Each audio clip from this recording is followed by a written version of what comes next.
फिल्मा की शायकीन और मौसीकी के शहदाइयों को शीबा का प्यार भरा आदाब, नमस्कार, सत श्री अकाल, प्रणाम। दिल ने फिर याद किया में आप सभी का तहे दिल से स्वागत है, इस्तकबाल है। आज यादों के पिटारे से कई सारी बेहतरीन यादें जो ताज़ा करने वाले हैं, आपके सामने रखने वाले हैं, वो हैं 90 के दौर के बहुत ही बेहतरीन गुलकार, ऐसे गुलकार जो किसी तारीफ के मोहताज नहीं है। बहुत सारे इंडी पॉप एल्बम्स, इनके गाने सच चढ़ के बोले हैं और आज भी बोलते हैं। इनके गाने आज भी जवां दिलों की धड़कन बने हुए हैं। ये है none other than Abhijeet Bhattacharya. बहुत बहुत खैर मकदम है, आपका स्वागत है दिल से। हमारे दिल ने फिर याद किया में। आपके दिल ने मुझे याद किया तो आपसे ज़्यादा मैं आपके दिल का शुक्रगुजार हूँ। लेकिन मैं 90 के दशक का नहीं हूँ। मेरा शायद जो पीक था, हाँ, वो 90 के बाद था, 2000। आप उसमें अगर देखेंगे तो मेरा जो एल्बम था तेरे बिना, हाँ, वो one of the biggest album था। और शाहरुख के साथ जो मेरा एसोसिएशन था, जो पीक पे था 2000 में। और वो उसके बाद आप चलते चले जाइए तो मैं मेरे ख्याल से 2007 2008 तक तो हम छाए हुए थे। हाँ, हम मतलब काफी लोग। सो मुझे अगर आप को वापस ले लेते हैं, नहीं आप वापस मत लीजिए, मैं जबरदस्ती आपसे कहलवाऊंगा ही। क्योंकि क्या है कि आप लता जी या आशा जी या किशोर दा या मोहम्मद रफी को नहीं बोल सकते वो किस दशक के थे जी, बिकॉज उनके गाने अमर है। और उसके बाद अगर एक कोई दौर आया है, एक दौर वही था जी, जब उनका दशक था, दैट वाज लता जी, आशा जी, किशोर कुमार, मोहम्मद रफी, मुकेश जी। जी जी। उसके पहले भी कोई ऐसा दौर अगर होगा तो हम लोग ने नहीं सुना था। हम एक ऐसा एरा लेके आए थे जब म्यूजिक कंपनियां बननी शुरू हुई। There used to be only one music company, EMI बोल लीजिए, HMV बोल लीजिए, हिज मास्टर्स वॉइस बोल लीजिए, एक ही कंपनी होती थी जो बंद पड़ गई थी। हमारे टाइम से शुरू हुआ music companies, T series, tips, Venus, Saregama फिर से आया, फिर सोनी म्यूजिक, और नाम लेते रहिए, रीजनल से लेके क्या क्या कैसी कैसी कंपनीज आई और दे मिंटेड मनी और बड़े बड़े बिल्डिंग बन गए, म्यूजिक कंपनीज बन गई। ये हमारे टाइम हुआ, फिर से शुरू हुआ, म्यूजिक कंपनीज बन गई। हमारा दौर खत्म हुआ, म्यूजिक कंपनीज आउट, है ही नहीं, इसमें कोई दो राय नहीं। अब आप समझ लीजिए कि हम कौन सा दौर लाए थे और अब कौन सा दौर आ गया है। हाँ। अब there is no music companies, no music shop, no physical sale of music. Thank God जो मैं आज के दौर में नहीं हूँ। I am very happy. मेरी पोजीशन अलग कर दी आज के जनरेशन ने। और आज का म्यूजिक जब से आया है, कब से आया पता नहीं, मैं आज का म्यूजिक तो तब से सुन रहा हूँ जब से मैं नया था। हमेशा लोग बोलते थे आज का म्यूजिक, आज का म्यूजिक, लेकिन हम जब आए तो हमारा ही म्यूजिक था। सही है। I am very happy that I don't belong to this so-called आज का म्यूजिक। हमारा म्यूजिक लोगों ने सजा के रखा हुआ है, कलेक्शन है, एवरग्रीन है, अमर है। पूरी दुनिया बिल्कुल रश करती है, आपकी आवाज़ की दीवानी है। आपकी आवाज़ की हम बात करें तो शुरुआती दौर में अगर जाएं हम आपके, चूँकि आप कानपुर के रहने वाले थे, वहाँ से ग्रेजुएशन के बाद आप 1981 में 1981 में मुंबई की तरफ आपने रुख किया, बॉलीवुड में अपना नाम कमाने आए थे और यहाँ कई सारे इस प्रसिद्ध हस्तियों से आपकी मुलाकातें हुई। हम भुला नहीं सकते R.D. बर्मन साहब को, जिन्होंने आपके हुनर को पहचाना। इसके अलावा कोई ऐसी शख्सियत हैं जो मुंबई में आपके हमदर्द बने, आपके रहबर बने, जिन्होंने एक नई दिशा आपको दी? कभी ना कभी आप, हो सकता था आपके जहन में ऐसी बातें थी कि शायद मेरे लिए इंडस्ट्री नहीं बनी है, लेकिन आपके कदमों को उन्होंने रोका। ये हर एक कलाबाज, हर एक हुनरबाज, हर एक कलाकार के साथ होता है। तो आपकी लाइफ में R.D. बर्मन साहब के अलावा और कोई शख्सियत थे जिन्होंने आपकी रहबरी की जब आप मुंबई आए? देखिए, अगर लिस्ट लिया जाए तो बहुत लंबी एक लिस्ट तैयार हो के जाते हैं, आपका मनोबल भी बढ़ाते हैं। तो कभी कभी लोग बोलते हैं ना, जब आदमी बहुत बड़ा हो जाता ना, हाँ, तो वो दूसरों को भूल जाता है। एक्चुअली साइकोलॉजिकली ऐसा नहीं होता है। मैं इस आदमी की खुददारी को आज भी मानता हूँ, बैतुल्ला सिद्दीकी को। उसके बाद खबर भी गई कि अभिजीत बहुत बड़ा स्टार बन गया है और वो ढूंढ रहा है, टीवी में आपको याद कर रहा है, आप एक बार चलिए ना। उसने ऐसा ही किया। अब लोग मुझे बताते, फिर मैंने कहा मैं जाता हूँ, और मैं गया उनके पास। और धारावी में मुझे वो गलियाँ याद थी जहाँ पे मैंने 8-10 दिन बिताए थे, जब मेरे पास कुछ भी नहीं था, कहीं पे जगह नहीं थी, मतलब भटकने की जगह तक नहीं थी। उन गलियों में उनको ढूंढने पहुंचा, उनके घर पे जाके वही बिरयानी खाई मैंने, प्यार से बनाया उन्होंने, और फिर मेरे घर पे आए। जब आप बहुत बड़े बन जाते हैं तो आपके खुद के लोग, करीबी लोग आपसे दूर हटने लगते हैं। सही। लोग बोलते हैं वो हट गया, ऐसा नहीं है, वो सोचने लगते कि ये बहुत बड़ा हो गया यार, क्या सोचेगा कि हम उससे मांग रहे हैं या हम उससे कुछ चाह रखते हैं। तो उनका एक ईगो प्रॉब्लम होता है, एक सेल्फ रेस्पेक्ट होता है, जिसका मैं सम्मान करता हूँ। ये हर घर पे होता है। सही। तो कभी कभी इस चीज का मैं विक्टिम हूँ, शिकार हो गए हैं आप। मैं शिकार हूँ अभी भी। मेरे खुद के लोग मुझसे दूर इसलिए हो जाते हैं कि वो सोचते हैं कि यार ये बहुत बड़ा हो गया है, लेकिन वो ये नहीं सोचते कि मैं अभी भी उनके ज्यादा करीब रहना चाहता हूँ। हाँ। उनको और अपने करीब लाना चाहता हूँ, लेकिन मेरी मजबूरी, मेरी मसरूफियत या मेरा जो बिजीपना है, अगर मैं 100 में से एक चीज भी मिस कर देता हूँ ना, वो बहुत बड़ा, मतलब राई का पहाड़ बन जाता है, इशू बन जाता है, बहुत बड़ा इशू बन जाता है। एक चीज थोड़ी सी गलती हो गई ना, अरे उसने ऐसा कर लिया। बेबाकी पे आते हैं आपके, आप अपनी बेबाकी की वजह से बहुत ज्यादा लोकप्रिय हैं, वो शुरुआती दौर से ही। अच्छा, लोकप्रिय हूँ बेबाकी हाँ, से? जी।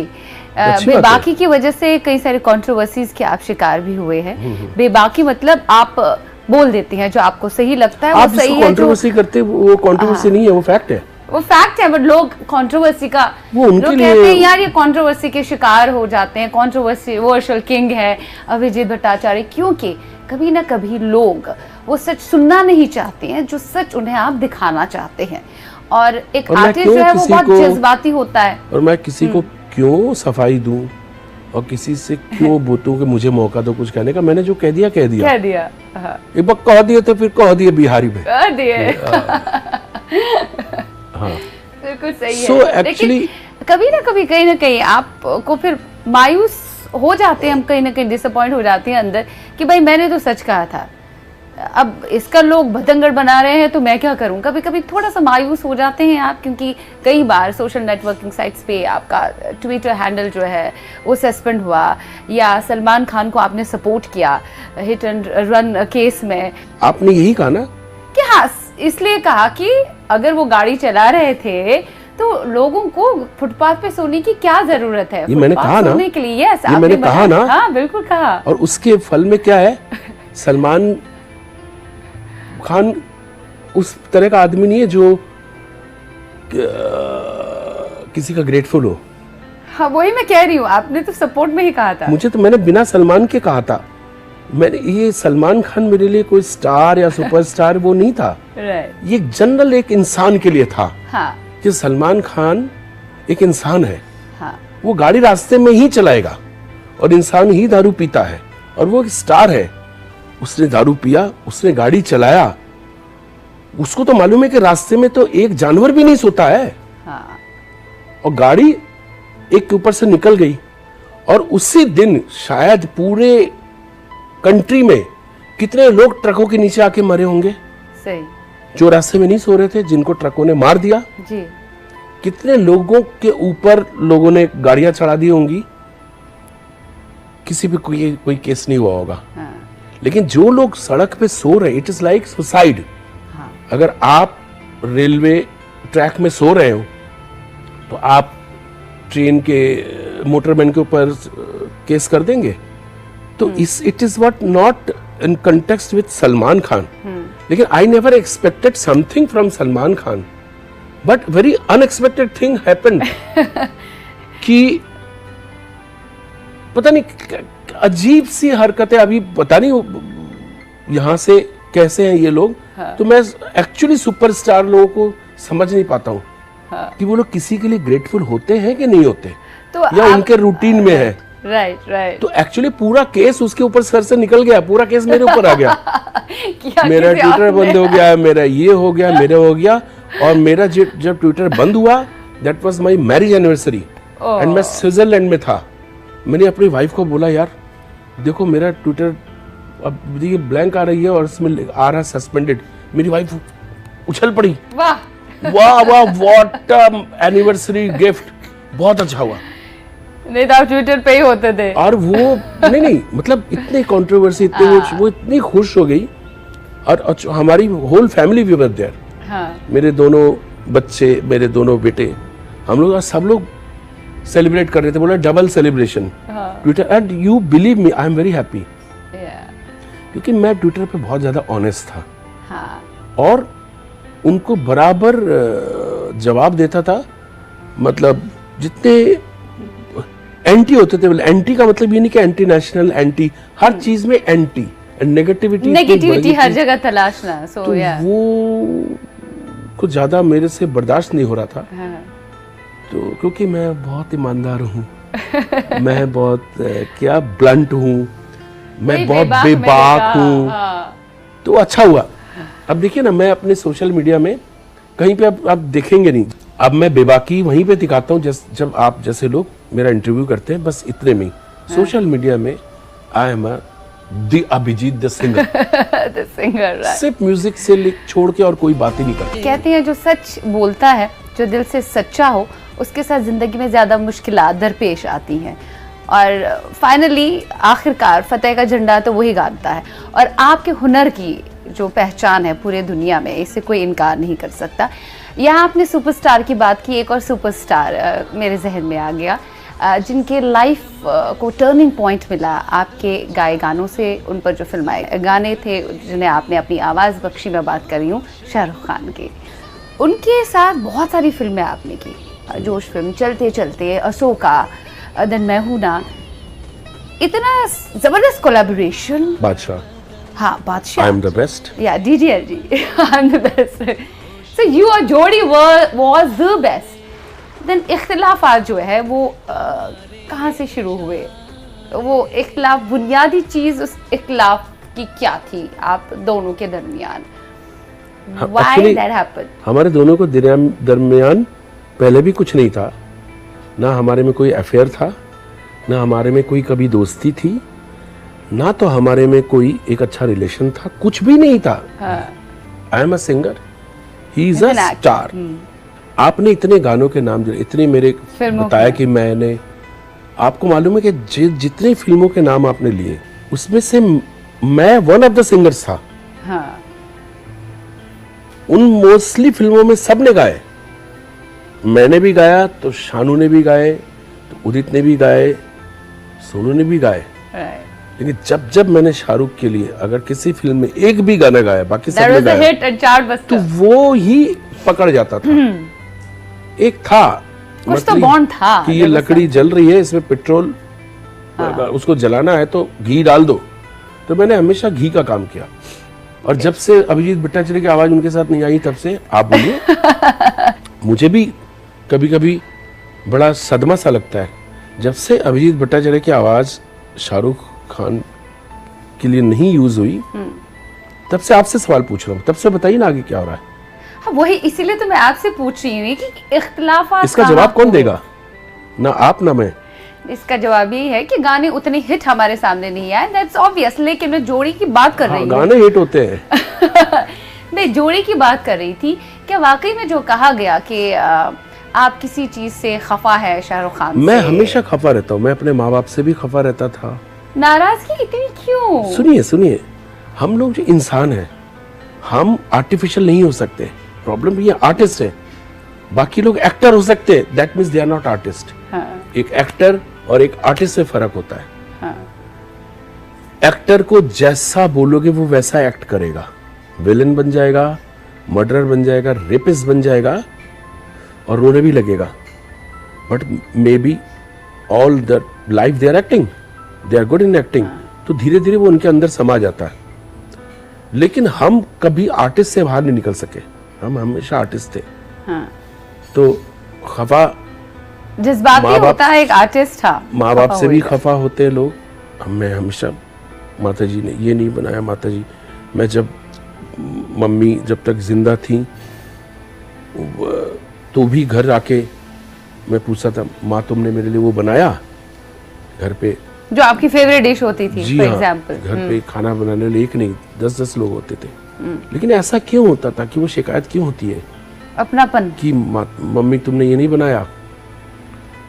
और आज भी वो शिकायत होती है मेरी वाइफ से कि मम्मी जैसा खाना, जो माता जी जैसा वो खाना क्यों नहीं बनता है। तो शिकायत हमेशा रहेगी। तो वो एक अधिकार है, वो मेरा अधिकार था। हाँ। अरे यार क्यों भटक रहे हो, सीधे रास्ते पे चलो। ऐसा काम हमने किया, बस उसी को कंटिन्यू करो। हाँ। जमाना तुम्हारे साथ चलेगा, तुम जमाने के साथ क्यों चल रहे हो?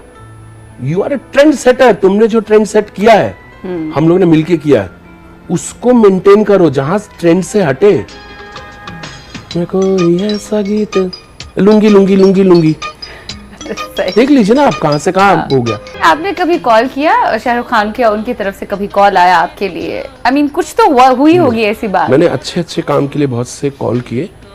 तो मैं एक बहुत बड़ा दुर्गा पूजा करवाता हूँ। हाँ, लोखंड वाला दुर्गोत्सव जी, बहुत बड़ा। और मैं तो इसको सीना ठोक के बोल सकता हूँ, लोखंड वाला दुर्गोत्सव एक इतना बड़ा हिंदू त्योहार है, नाम ही है दुर्गोत्सव। और उसमें उसको सक्सेस बनाने में 70% मुस्लिम लोगों का हाथ है जी। बनाने में, क्रिएट करने में। इवन हमारे यहाँ पे जो 15,000 लोग जो भोग चलता है उसको बनाने में, मेरे हर क्रिएटिव उस पे, मेरे करियर में, शाहरुख बोलिए, जावेद अख्तर बोलिए, या अजीज मिर्जा बोलिए, सब चीजों में। तो मैं चाहता हूं कि हर कोई हमारे साथ शामिल रहे।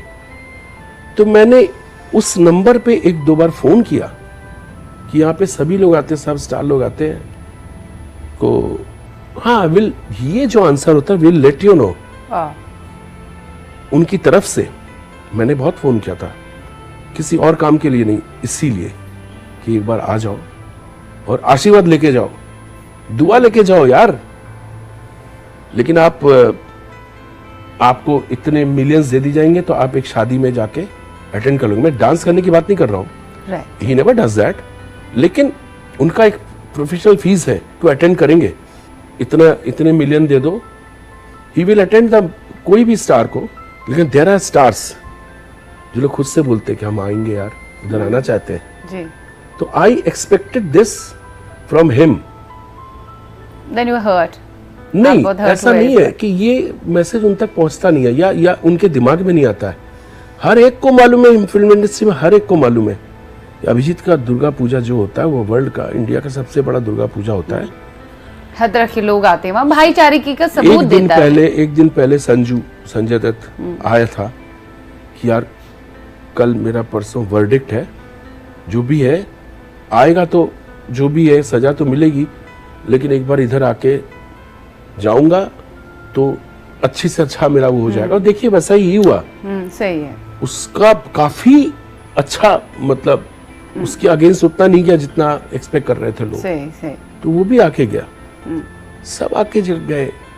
सो मुझे ऐसा लगा कि मैंने बुलाया था कि अच्छे उसमें आओ, लेकिन कोई अगर फोन उठा के बोले we will let you know, तो वो इस चीज को जरूर दिखाइएगा। इतना लेट मतलब हो जाए, क्योंकि अगर आप एक्सपेक्ट करते कि इतने पैसे दूंगा तो I have already paid a lot. हम बहुत दे चुके हैं जिसका प्राइस हमको अभी तक नहीं मिला है। And same you have done, तुम भी मुझे बहुत दे चुके हो। हम एक दूसरे को एक्सचेंज किया है, हमने अच्छे अदा नहीं कर सकते। जो मैंने किया तुम्हारे लिए, तुमने मुझे जितना पे किया, मैंने तुम्हें जितना पे किया, उसका कोई बकाया नहीं हो सकता, उसका कोई कुछ वैल्यू नहीं हो सकती। तो वो तो मैं तो बहुत पहले अदा कर चुका हूँ, तुमने भी बहुत अदा कर दिया है। आ जाते तो मजा आ जाता। हाँ। तुम्हारी जिंदगी में भी फिर से मतलब नहीं बाहर आ जाती है। एक और बात यहाँ आती है कि अक्सर बेशतर सुनते हैं, हमने तो कभी देखा नहीं, जैसे हम आपसे गुफ्तगू कर रहे हैं, मैं आपसे मिलने के लिए आपके घर पे आए हुए हैं, बहुत मेहमान नवाज हैं आप, मेहमान नवाजी आपने की और साथ ही साथ हमने नहीं देखा कि आप गुस्सेले हैं, लेकिन सुनने को हर जगह मिलता है। अभिजीत भट्टाचार्य जी जो है गुलकार तो बहुत अच्छे हैं, लेकिन उनके अंदर वो गुस्सेलापन है, जिस गुस्सेलेपन की वजह से वो अक्सर और बेशतर लोगों की नज़रों में आ जाते हैं। वो गुस्सेलापन किस चीज़ का है? और एक इंटरव्यू में मैंने पढ़ा है, आप कह रहे हैं कि अगर मेरे अंदर गुस्सा है तो कहीं ना कहीं वो दर्द की वजह से, आप इंसान हैं, आपके अंदर अलग तरह के जज्बात हैं, तो गुस्सा तो आप होंगे ही किसी न किसी चीज़ को लेकर। मतलब एक इंसान की जो फितरत है वो सामने कैसे आएगी? आपका क्या कहना है इस बारे में? व्हाई इज इट दैट जो गुस्सा आपका है, कोई ना कोई ऐसी बात है जो आपको अंदर ही अंदर, चाहे बचपन से ही हो, वो बार बार आपको कहीं ना कहीं पिन करती है? मेरा गुस्सा लोगों ने सिर्फ देखा जब मुद्दों की बात आती है तो। अच्छा। मैं स्टार लोगों की तरह कैमरा नहीं तोड़ देता हूँ, किसी जर्नलिस्ट को थप्पड़ नहीं मारता हूँ, किसी को माँ बहन की गाली नहीं देता हूँ। कितना होता है जो आप लोग एडिट कर देते हैं, कितना होता है ऐसा। मैंने तो अपना दुख जाहिर किया जी। अगर मेरे फेस में अभी भी गुस्सा नजर आ रहा है तो फिर अभी तक कोई एक प्लास्टिक सर्जन ऐसा नहीं मिला जो मेरे इसमें हंसी ला दे। ये मेरा, मुझे तो बहुत से लोग बोलते कि दैट इज आप बहुत सेक्सी लगते हो, यू लुक वेरी हॉट, यही एक्सप्रेशन से आपका में सबसे अच्छा लगता है। तो मैं उसमें क्या अभी लॉलीपॉप पकड़ खड़ा हो जाऊं ऐसे करके? मुझे समझ में नहीं आता। हाँ, जो आप है वो आप है, जैसे मैंने कहा आप जैसे अंदर से है वैसे बाहर से भी है, और आपको ट्रांसपेरेंट होना ही पड़ेगा लाइफ में। मेरे अंदर और ऐसे लोग सफर तो करते ही। मैं बहुत ही ज्यादा फ्रेंडली, मैं ओवर फ्रेंडली हूँ। जब तक लोग जो मेरे साथ काम करते हैं, how dedicated, how punctual, how perfectionist I am, और उनको ये मालूम है कि यार ये उसको अपसेट हो जाएगा तो फिर he will be very upset. उसको अगर आप मेरे खिलाफ अगर वो बना दिया गया, हुआ ऐसे बहुत जगह होता है कि लोग चाहते ही नहीं है कि मैं उधर रहूं for their interest, for interest. अच्छा, हम ये कह सकते हैं मैनिपुलेशन के शिकार हुए हैं। जैसे बीच में एक इंटॉलरेंस का एक मार्केटिंग हुआ था कि भड़काते रहो लोगों को, इंटॉलरेंस, असहिष्णुता, इस तरह का। तो हम लोग कुछ ही लोग टारगेट बने उसमें, जहाँ पे मेरे खिलाफ भी बहुत टारगेट हूँ। रियलिटी शोज छोड़े क्यों आपने? Why did you say no to reality shows? The producer they don't want कि रियलिटी में टीआरपी सिर्फ मेरे वजह से आए। ये था जब जिस शो में मैं गया, इतनी ज्यादा मैंने रियलिटी कर दी कि वो डाइवर्ट हो जाता है। आप किसी को एक चीज बना के उसमें एक आप क्या दिखाते हो कैमरे में? कोई रो रहा है, कोई ये हुआ है, मतलब नहीं भी रोना आ रहा तो उसको रोना पड़ेगा, उसकी माँ को रोना पड़ेगा, उसके बाप को रोना पड़ेगा, उसको करना पड़ेगा। जिस टाइम म्यूजिकल रियलिटी शो का ऑडिशन होता है, उस कंटेस्टेंट की लाइफ वहीं पे खराब हो जाती जब उसको बोलते यू आर सिलेक्टेड। गया वो आदमी काम से। You are selected for what? You are selected one of the character of that reality show, not as a singer, not as a वो, because तुम जैसा भी करो you will be projected। जिस दिन शो खत्म हो उस दिन लात मार के तुमको निकाल दिया जाएगा। मेरे दोस्त हैं बहुत अच्छे म्यूजिक डायरेक्टर्स जो रियलिटी शो में बैठते हैं, और प्रॉब्लम क्या, सब लोग गाने लगे। पहले कोई नहीं गाता था क्योंकि उनको मालूम है माइक के सामने जैसा गाओगे वैसे ही आएगा रिजल्ट। अब इनको मालूम है उनको माइक में गाना ही नहीं है, तो अपना लैपटॉप ले लेंगे, कहीं पे भी करेंगे, अपने घर पे ही अपने खुद का स्टूडियो बनाया, खुद ही रिकॉर्डिस्ट है, खुद ही है, माइक के सामने खुद ही गाएंगे, कोई सुनेगा नहीं। फिर उसको सॉफ्टवेयर से और उससे करके उसको पूरा बढ़िया गाना बना देंगे और छोड़ देंगे। उनका गाना भी हिट, उनका म्यूजिक भी हिट, सब कुछ। वो बेवकूफ़ बनाते हैं कंटेस्टेंट को, खुद के पास काम नहीं है। आप एक म्यूजिक डायरेक्टर का नाम ले लो, आज के दौर के म्यूजिक डायरेक्टर्स क्या आज के दौर के पिछले दौर के एक भी म्यूजिक डायरेक्टर का नाम ले लो जिसको आप पिछले 10 साल से रेगुलर देख रहे हो, या तो एक फिल्म में 10-10 म्यूजिक डायरेक्टर्स होते हैं। बिल्कुल सही, वो बिल्कुल चेंज हो गया है। एक फिल्म में 10-10 म्यूजिक डायरेक्टर्स। अब वो लोग, उनका घर का खर्चा कैसे चलता है? अब वो कंटेस्टेंट को बोल रहे हैं, खुद गाते हैं वो लोग, कंटेस्टेंट को बोल रहे तुम आगे चल के ऐसा बनोगे, तुम्हारा ये होगा, तुम्हारा ये होगा, मैं तुमको ये करूंगा, मैं तुमको चांस दूंगा। वो कहाँ चांस देते मालूम है? मैं जब फ्लाइट में बैठता हूँ, फर्स्ट रो पे बैठता हूँ, तो धीरे धीरे देखता हूँ पूरा एक टीम सिंगर्स और म्यूजिक डायरेक्टर एक साथ घुस रहे, दादा दादा दादा आ गए, सब बैठे पीछे। सबको मालूम है मैं अपने शो में जा रहा हूँ, मेरा कॉन्सर्ट हो रहा होगा, टिकट बिक्री होगी या कोई रियल कॉन्सर्ट चल रहा हो, और उनको मालूम है वो लोग शादी ब्याह में जा रहे गाने। तो ये कंटेस्टेंट का फ्यूचर है कि तुम एक बड़े आर्मी ऑफिसर के बच्चे हो, तुम एक बड़े आईएएस ऑफिसर के बेटे हो, तुम आईएएस ऑफिसर नहीं बनोगे, अब तुम डॉक्टर नहीं बनोगे, तुम फंस गए हो ये कार्ड लेके। अब तुम सिर्फ शादी ब्याहों में गाना गाओगे, क्योंकि तुम्हारे जो मेंटर है वो लोग यही कर रहे हैं। So we can say you are against these reality shows. आपको लगता है कि ये जो कहीं ना कहीं एक अच्छा सिंगर है, नहीं, आप प्रॉमिस मत करो ना, उसको सपने मत दिखाओ, सपने मत दिखाओ, क्योंकि जो लोग सिंगर बनने आए थे रियलिटी शो में, कोई म्यूजिक डायरेक्टर बन गया है या कोई कुछ बन गया है, लेकिन वो लोग ने विन नहीं किया था। जिन्होंने विन नहीं किया वो लोग बन गए, जिन्होंने विन किया वो लोग कहीं पे भी नहीं है, कहीं पे भी नहीं है, क्योंकि उनको रियलिटी से आप अवगत नहीं कराते हो कि दिस इज द रियलिटी। वो दिखाओ ना रियलिटी शो में कि जो सबसे पहले बना था, जो आज बना है, पिछले 25-30 सालों से रियलिटी शो चल रहा है, 94 से, सही 28 इयर्स से रियलिटी शो चल रहा है। मैं I am talking about music, I am talking about only singing reality show. आप एक ग्राफिया ले लो कि इनका क्या हुआ, बर्बाद हो गए, लड़कियां डिप्रेशन में चली गई, एंड सब लोग अच्छा गाते हैं। सबसे बड़ा प्रॉब्लम कि दे आर फैंटास्टिक सिंगर, लेकिन एक आदमी, एक मछली अच्छी खासी तालाब में तैर रही है, आपने उसको उठाया और एक्वेरियम में रख दिया बड़ा करके, आपके उधर वोट आ रहा है, कुछ नहीं आ रहा, कोई एसएमएस करके वोट नहीं करता, कुछ नहीं करता, आप दिखा रहे हो इसको पब्लिक सपोर्ट मिल रहा है, ये हो रहा है, और आपने एक्वेरियम में लगा दिया।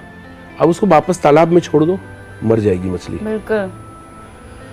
अब आपने रियलिटी शो को क्या कर दिया कि इसने आपको उसमें ऑक्सीजन दे दिया, आपको ये दिखाया, आपको वाह वाह वाह वाह हो रहा। उसके बाद जैसे ही जिस दिन खत्म होता, उस दिन बस में बैठते हैं, उनके माँ बाप लोग सोचने लगते हैं कि हम अपने शहर वापस जाएं या मुंबई में ही ठहर जाएं। उम्मीद जागती है, कुछ बनने की नहीं, कुछ करने की नहीं, फिल्म में गाना, ये गाना है। तो इसके पहले कितने लोग आ गए, और हर कोई, इसका मतलब ये नहीं जो रियलिटी शो में गा रहे हैं उनको ही चांस मिलेगा। अब सब म्यूजिक डायरेक्टर खुद ही गा रहे हैं, तो तुम्हारे बेटे को कौन चांस देगा, तुम्हारी बिटिया को कौन चांस देगा? आपसे मैं जरूर जानना चाहूंगी, आपके हिसाब से अगर हम आपसे पूछें कि क्या इसका सोल्यूशन हो सकता है, किस तरह के रियलिटी शोज बनने चाहिए और किन चीजों से अवगत कराना चाहिए? नहीं, बनना चाहिए, बिल्कुल बनना चाहिए, बंद नहीं करना चाहिए। किस तरह के उसमें उनको झूठा वो मत दो, उनको बोल दो तुम अपने घर वापस जाओ, तुम अपने गांव वापस जाओ, you will be a star there, वहां जाओ, लेकिन तुम वापस नहीं जाओगे। मुंबई में आप बिलीव तक नहीं कर सकते, अच्छे अच्छे डॉक्टर्स, बड़े बड़े, जैसे सब लोग मुंबई शिफ्ट हो गए बेटे के लिए। बेटे कुछ लोग अच्छे थे, जो लोग ने माना नहीं, वो चले गए। आप इशमीत को देख लीजिए, जो वॉइस ऑफ इंडिया में बना था, सिर्फ मैं ही अकेला उसको लेके चला था, बराबर उसको करते करते मुझे मालूम था इसको कैसे सामने लाना है। मैंने बहुत श्रूड वो खेला था, उसको इतनी गालियां दी मैंने एक एपिसोड में, नहीं तो वो एपिसोड से बाहर चला जाता। उसकी इतनी गालियां थी कि पूरा पंजाब मेरे खिलाफ हो गया, और उसको इतने वोट मिले कि वो सरवाइव हो गया। That was my tactics, to be very honest, because I wanted. लेकिन उसी रियलिटी शो में there were singers, they were not deserving and they were very qualified, लेकिन टिपिकल हार्डकोर ऐसे खतरनाक प्रोफेशनल सिंगर थे, जैसे कोई मुजरा गाता हो या कोई कवाल हो, इस तरह की थी। Ishmeet was a real talented, उसको गढ़ सकते थे जितना मर्जी। बच्चा था, इतना सुंदर गाता था, मेरे पसंद का था, तो मैंने कहा मेरी पसंद का इसको मैं ऐसे करूँ। तो उसको जानबूझ के मैंने खराब कहा, उसको पूरे वोट्स मिल गए और वो सर्वाइव करके आ गया। अब देखो वो इतना बड़ा स्टार बन गया था, अब वो भी फंस गया बॉम्बे में, बोला मैं नहीं जाऊंगा। पंजाब में उसकी इतनी डिमांड बढ़ गई लेकिन उसने भाव नहीं दिया। फिर उसका एंडिंग बहुत बुरा हुआ, जहाँ पे भी जी वो स्विमिंग पूल में जैसे जी जी वही। जी। तो आप लोग एक सुपरस्टार बुलाता, आ जाओ गा दो, तुम गाओ, रिकॉर्डिंग करो, लेकिन दिखाऊंगा मैं गा रहा हूं। द सुपरस्टार तुमसे गवाएगा और नाम अपना देगा। आप चांस नहीं दे रहे हो, आप उनको भटका रहे हो। वो लाइफ में और भी बहुत कुछ कर सकते थे, लेकिन आप उसको करने ही नहीं दोगे। मैं तुम इधर ही आ जाओ और भटको और इसके बाद गेट लॉस्ट। आई विश कि आप जिस तरह से सीख दे रहे हैं, जो ये शो देख रहे हैं, उन तक ये बात पहुंचे कि किस तरह से उनको अपने आप को जानना है, अपने आप से सवालात पूछने हैं ताकि वो भटके ना। खैर, इसी बात पे क्रेडिट्स की बात आ गई। ओम शांति ओम या मैहूना की अगर हम बात करें, ये कितना सही है कि आपने कहा कि क्रेडिट्स में आपका नाम बहुत लास्ट में आ गया, आप इससे खफा हो गए थे? क्रेडिट नहीं दो तो ठीक है, अगर क्रेडिट दो तो जानबूझ के ऐसी जगह क्रेडिट दो जहाँ पे कचरे वाले का भी नाम भी नहीं आता। राइटर दिखा दिया, म्यूजिक डायरेक्टर दिखा दिया, सब लोग हैं। फराह खान के जितने असिस्टेंट है सबको दिखा दिया, स्पॉट बॉयज को दिखा दिया, आयनिंग वाले को दिखा दिया, सबको बिगिनिंग में। सिंगर्स का नाम तक नहीं आया। It's a point. मेरे ये घर खफा वालों होने वाली बात है। घर वालों ने मुझे सपोर्ट किया, दो तुम अभिजीत। तो मैंने भी अच्छा कुछ भी नहीं कहा मैंने, ना तो कोई खराब वर्ड बोला, ना तो ये बोला। मैंने कहा नहीं सॉरी। 2 बार हो गया, प्रेस कॉन्फ्रेंस यहीं पे बुलाया था। देखिए 2 फर्क है, 2 बंगाल के लोग हैं, और बंगाल से कोई भी आता है तो लोग बंगाल टाइगर बोलने लगते हैं। आप देख लीजिए अरिजीत के केस को, अरिजीत हाथ पैर पड़ता रहा, मेरा गाना रख दो, हाँ, मेरा गाना रख दो, मेरा गाना रख दो। सच अ बिग सिंगर, राइट, इतना बिग सिंगर, उसको भाव ही नहीं देना चाहिए था, या बोल देता कि मैं नेक्स्ट टाइम तुम्हारे लिए गाऊंगा ही नहीं, या कर देते था लोग। और क्या किया, उसके वॉइस को एक पाकिस्तानी से डब करवा दिया।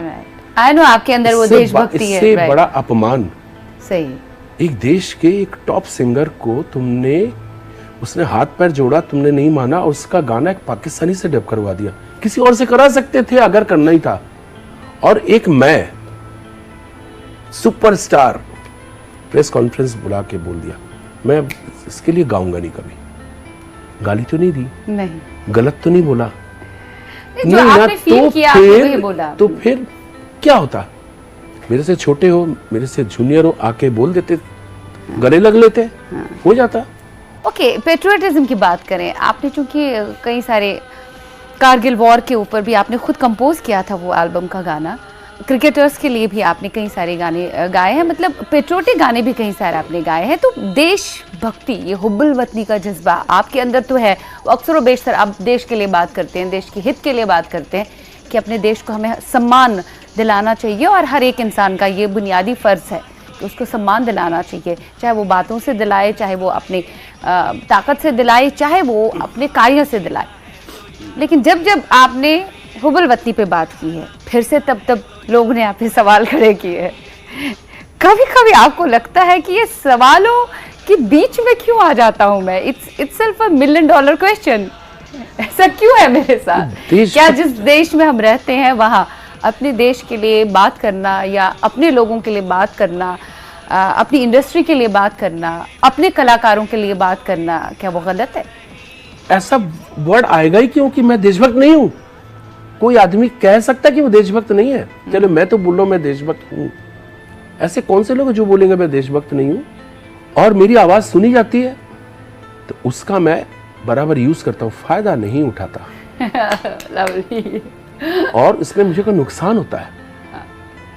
जब जब मैं अपनी आवाज जिसके लिए बनी है गाने के लिए, जब जब उसको छोड़ के कहीं और यूज करता हूं तो मुझे नुकसान होता है। और मुझे नुकसान में बहुत मुनाफा होता है। मैंने देख लिया। कि मेरे बेबाकपना को लोग गलत लेते हैं, लेकिन मेरे भक्त बहुत हैं। मेरे भक्त में कोई जाति या कोई धर्म नहीं है, सब देशभक्त लोग हैं। आप देख लीजिए अयोध्या का जो हुआ है, क्या कब से क्या चल रहा है ये देख लीजिए, सब शांत सब कितनी अच्छी तरह से हो गया। तो साथ किसने दिया? मुसलमानों ने। बिल्कुल सही कह रहे हो। अब आप क्या बोलेंगे? अयोध्या का मसला अगर आगे बढ़ जाता, ये जो वर्डिक्ट आया है, तो वर्डिक्ट आने के बाद सबने उसको मान लिया, एक्सेप्ट कर लिया, मान लिया। तो किसका सबसे बड़ा हाथ है? हमारे मुस्लिम भाइयों का। सही है, क्योंकि उन्होंने इसके एक्सेप्ट कर लिया। देशभक्ति मतलब अभी क्या हो गया, देशभक्ति को एक संप्रदाय बना दिया आपने। किसने बनाया? पाकिस्तानियों ने। वो सबको बता रहे कि भाई तुम इंडिया में हो तो तुम भी वही हो जो हम पाकिस्तान में हैं। ये मिसगाइड कर रहे हैं। और हमारे इंडियन भाई लोग पाकिस्तानी को बोला भाई तुम पाकिस्तानी हो, हाँ। हम हिंदुस्तानी हैं, तो हमको संप्रदाय में मत बांटो। बिल्कुल आपस में लड़ना झड़ना हम निपट लेंगे। अभिजीत को हम निपट लेंगे, अभिजीत हमसे निपट लेगा। मेरा और शाहरुख खान के बीच का अगर भेदभाव है तो उसको आप सांप्रदायिक बना दोगे? ऐसे ही कर रहे हैं लोग। वो वही प्रॉब्लम्स आ जाती है। क्यों क्यों करोगे भाई? और शाहरुख खान इतने भजन गा रहा है, गणपति के वो कर रहा है। शाहरुख खान रामलीला में हनुमान का रोल करता था, तब आपने उसको वाह क्यों नहीं किया? सो ये बहुत संकीर्ण चीज है। मैं जब मैं दुश्मनों के खिलाफ आवाज होता हूँ, दुश्मनों के खिलाफ आवाज उठाता हूँ, तो लोग मुझे सांप्रदायिक करने लगते हैं। तो ये गलत है। गायकी में कभी कोई डिफिकल्ट फेज आपका आया, या आपने किसी फेज को अपना डिफिकल्ट फेज माना, जब बस बनते बनते बात बिगड़ गई? ऐसा कुछ हुआ? मैं ऐसा लगता है कि ये इस समय इस दौर का ना एक खराब दौर है, जहाँ पे अच्छे लोगों को चांस नहीं मिल रहा है। बहुत खराब दौर है म्यूजिक इंडस्ट्री का। जी हाँ। देखते म्यूजिक इंडस्ट्री तो है ही नहीं। It used to be the industry earlier. आप मुझे मेरे क्वेश्चन का जवाब दे दीजिए, म्यूजिक इंडस्ट्री के नाम पे कौन है? बता दीजिए। म्यूजिक इंडस्ट्री एक भी नहीं है, एक भी म्यूजिक कंपनी नहीं है। Everybody is in production and YouTube. एक यूट्यूब पे ही आ गया तो वो म्यूजिक इंडस्ट्री नहीं है। इतने लाखों की तादाद में आ गए क्योंकि बहुत एक्सपोजर बहुत हुआ है। और लोग अब गुरु के पास जाके सीखने की जरूरत नहीं है, लोग अपने आप सीख रहे हैं। जैसे मैं सीखा हूं, एक्सपोजर है ना, सब देखने को मिल रहा है फुल टाइम। अब उनके पास प्रॉब्लम यह है कि वो अप्रोच किसको करे, गाना उन्हें कौन गवाएगा। करीब 4 से 5 हजार म्यूजिक डायरेक्टर्स, और हर बिल्डिंग हर नुक्कड़ पे, सिर्फ मुंबई में नहीं, कंट्री के किसी भी गांव में जाइए, हर जगह रिकॉर्डिस्ट, हर जगह स्टूडियो बने हुए, हर जगह स्टूडियो बने। इतनी जगह की जरूरत होती है स्टूडियो के लिए। ये ले लिया, ये ले लिया, ये ले लिया, ट्रैक रेडी आ रहा। मेरे पास ऐसे ऐसे खतरनाक सिंगर्स आते हैं, वो इस रियलिटी शो में है, इसमें है, आके मुझे आगे क्या, मतलब वही तो मैं पूछ रहा हूँ सर आगे क्या करें। मैंने कहा मुझे तो मालूम था जब मैं अपना करियर बनाने आया था, आर.डी. बर्मन, मैं उनसे काम मांगूंगा, लक्ष्मीकांत प्यारेलाल उनसे काम मांगूंगा, कल्याण आनंद जी काम मांगूंगा, राजेश रोशन। लेकिन मुझे मालूम था कि इनको ही अप्रोच करना है, गवाएंगे तो यही लोग गवाएंगे, नहीं तो और कोई भी नहीं है। और जब ये दौर इनका गया तो नया एक आया, आनंद मिलिंद, नदीम शमन और अनु मलिक, उनके बीच में अनु मलिक साहब आ गए साथ में। हाँ, या रहमान साहब। हाँ, ये लोग का एक पुछले और इसके बीच में मिक्स एक आ गया कि ये भी है, तब बप्पी लहरी भी है, राजेश रोशन भी है, गिन के 6 या 7 उस टाइम भी। मुझे अपना वो मालूम था कि यहां से ही जाओ और निकल लो, कोई चांस नहीं देगा, ये भी दिमाग में मालूम है कि नहीं मिलेगा। देगा तो इन्हीं में से कोई एक देगा, नहीं तो नहीं है। तुम किसके पास जाओगे? बोलते यहाँ पे तो हर कोई म्यूजिक डायरेक्टर है, जिसको देखो वो अपना लैपटॉप लेके बैठा हुआ है, कॉफी शॉप पे बैठे हुए सारे लोग, ट्रैक कर रहे हैं। अब आप बताइए कि अब म्यूजिक डायरेक्टर की कोई रिकॉग्निशन नहीं है, जो थे वो भी गए। अभी कोई प्रोड्यूसर डायरेक्टर नहीं है, डायरेक्ट म्यूजिक कंपनी को गाना भेज रहे हैं। म्यूजिक कंपनी ये नहीं देख रही कि म्यूजिक डायरेक्टर कौन है, म्यूजिक कंपनी ये नहीं देख रही कि सिंगर कौन है। जैसे ही देखा ये इसको साइन कर लो, इससे यूट्यूब का ये कर लो, इसको फिक्स कर दो कि तुम्हारा इतना रेम्यूनरेशन में तुमको इतना मिलेगा, इतना हम रखेंगे, तो वो सिलेक्ट हो गया विदाउट देखे कौन है नहीं है। तो वो क्या करेगा, अब वो टेक्नोलॉजी ढूंढ रहा है, हम ऐसा करेंगे, ये भूल गया, हम ऐसा करेंगे, हम एक कैमरा लेंगे, हम एक ये लेंगे। हमको तो मालूम था, हमको मुझे इनके पास ही जाना।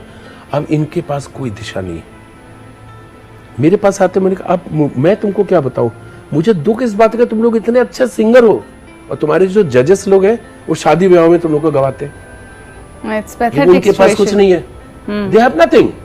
अभी जब से मैंने फिल्मों में मेरे गाने मैंने बंद नहीं किए, it is up to me कि मैं कौन सा गाना गाऊं, कि मेरे को वैसा म्यूजिक डायरेक्टर मिले तो सही है तो जो मुझे गवा सके। वो बोलते मैं आपको गाना भेज रहा हूँ व्हाट्सएप पे और लिरिक्स बाद में थोड़ा सा वो दे रहा हूँ, जरा आप ये, तो भी अच्छी बात है, देख लेता हूँ। और बहुत अच्छे अच्छे गाने आते हैं, मैं रेडी करके बैठता हूँ, बोले सर इसमें बजट नहीं है, ये अच्छा मैं फ्री में गाने को राजी हूँ, इतना अच्छा गाना है, I am telling the truth.